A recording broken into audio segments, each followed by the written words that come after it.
caawa waxaan hoteelka Mansoor ee magaalada Hargeysa kula kulmay fanaanka caanka Maxamed Saciid Cabdi oo dabcan ku magac dheer BK oo fanaaniinta ugu caansan Somaliland dabcan kamida ugu horeyn balorta BK maxaa lagu bixiyay badriyo aad baad mahadsan tahay BK naanays baheed anigu shahan aad ugu xumaa marka bakeeri baa magacu ahaa wala soo gaabiyay BK sida darteed baa lagu bixiyay aad baad mahadsan tahay badriyo waxaa jira dabcan heeso badan oo aad dabcan qaaday waxaan jecelnahay hadda waxaad moodaa si in qabyaaladu ay u soo laba kaclaysay Somaliland in bal dhinaca qabyaalada maxaad ka oran lahayd badriyo aad baad mahadsan tahay anigu qaranka Somaliland waan jeclahay dadkuna waxa jecel inay meel ka soo wada joostaan oo ay qabyaalada la tirtiro qabyaalada aad baan u nacbahay qabyaalada ha laga hortago adoo qaranaad ku faantay qolo waxaad qabsataa laga qariyo waxaad qastay baa lagu qorxiyay bulshada dhalinyarada meel kasta joogto reer Somaliland waxaan leeyahay halala shaqeeyo madaxda hana laga tago qabyaaladu wax fiican ma qabyaaladu waa qurun qabyaalada ha laga tago aad baad maasantay batriyo waqti dheer waxaad ka mid ahayd fanaaniinta xidigaha geeska dabcan waxa haddana igu maqaalaa in xidigaha geeska fanaaniinta aad dabcan iskaga baxday warkaasi ma jira batriyo aad baad u mahadsantahay su'aalahaagu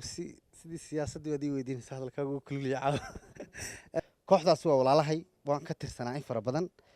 waxaan ka tegey 23 bishii koowaad sanadkan bilowgiisii kooxda xidigaha geeska kuma jiro laakiin waa walaalahay wada shaqayn baa naga dhaxaysa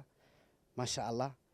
raggu marna way heshiiyaan marna way isdagaalaan laakiin anigu banaankan ka jooga maasha Allah aad baad mahadsantahay dhinaca fanka oo kale Somaliland markaad rogrogto ma isleedahay halkii fanku gaarsiisnaa ayaa dabcan dhalinyarada badan la gaarsiiyay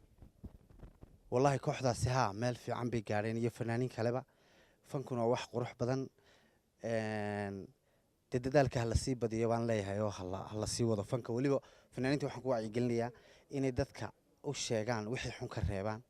sida qabyaalada tahriibka burcadda waxyaabahaas oo kale in wadaninimada la baro anigu waan jeclahay dalkayga reer Somaliland iyo dalkayga maasha Allah aad baad u mahadsantahay ugu dambeyntii bulshada Somaliland maxaad fariin u diraysaa waxaan oran lahaa isku duubnaada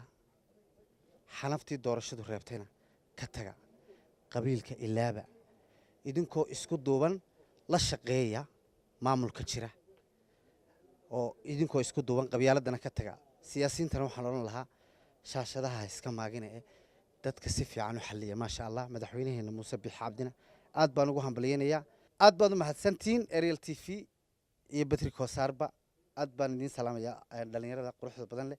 TV-gana aad baan u salaamaya iyo shaqaalihiisa iyo horu socodkiisa iyo sida uu habaysan yahay idinkuna aad baan u mahadsantiin maasha Allah